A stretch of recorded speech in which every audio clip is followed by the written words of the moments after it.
بسم اللہ الرحمن الرحیم۔ السلام علیکم، میں ہوں در شہوار اور آپ دیکھ رہے ہیں story time Facebook and YouTube channel. ہماری آج کی کہانی کا عنوان ہے سیاہ سانپ۔ تو چلیے ہم اپنی کہانی کو شروع کرتے ہیں۔ رسول اللہ صلی اللہ علیہ وآلہ وسلم نے ایک بار وضو کے بعد موزہ پہننے کا قصد فرمایا، لیکن دیکھا کہ اچانک آپ صلی اللہ علیہ وآلہ وسلم کا موزہ ایک عقاب لے کر اڑ گیا۔ آپ صلی اللہ علیہ وآلہ وسلم یہ ماجرا دیکھ کر حیران ہوئے۔ تھوڑے ہی وقفے کے بعد آپ صلی اللہ علیہ وآلہ وسلم نے دیکھا کہ عقاب نے موزہ کا منہ زمین کی طرف کیا، جس سے ایک سیاہ سانپ گرا۔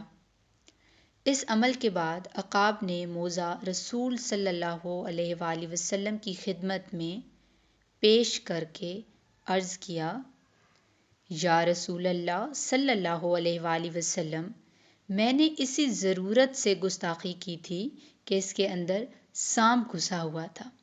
مجھے حق تعالیٰ نے آپ صلی اللہ علیہ وآلہ وسلم کی حفاظت پر مامور فرمایا، ورنہ میری کیا مجال تھی کہ آپ صلی اللہ علیہ وآلہ وسلم کے حضور ایسی بے ادبی کرتا۔ حضور صلی اللہ علیہ وآلہ وسلم نے اللہ عز و جل کا شکر ادا کیا اور فرمایا، ہم نے جس حادثہ کو باعث صدمہ سمجھا وہ دراصل وفا اور باعث رحمت تھا۔ عقاب نے عرض کیا، میں نے ہوا میں اڑتے ہوئے موزہ شریف میں سانپ دیکھ لیا تو یہ میرا کمال نہیں ہے۔ یا رسول اللہ صلی اللہ علیہ وآلہ وسلم، یہ آپ صلی اللہ علیہ وآلہ وسلم ہی کے نور اور روشنی کا فیضان اور عکس تھا۔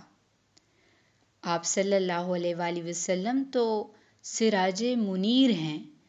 اگر کسی کے دل اندھے ہیں اور انہیں نظر نہیں آتا تو یہ ان کا اپنا قصور ہے، کیونکہ تاریکی کا عکس تاریک ہی ہوتا ہے۔ اس واقعے سے ہمیں ایک سبق ملتا ہے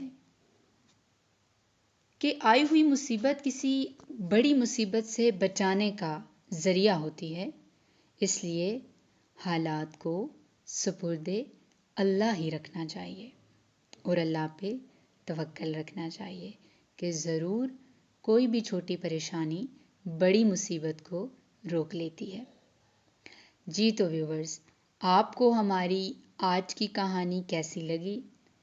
لائک اور کمنٹ کر کے ہمیں ضرور بتائیے۔ ایسی مزید اچھی ویڈیوز دیکھنے کے لیے ہمارے چینل کو سبسکرائب ضرور کیجیے اور گھنٹی کا نشان دبانا مت بھولیے تاکہ آئندہ آنے والی ویڈیوز بآسانی آپ تک پہنچ سکیں۔ شکریہ۔ اللہ حافظ۔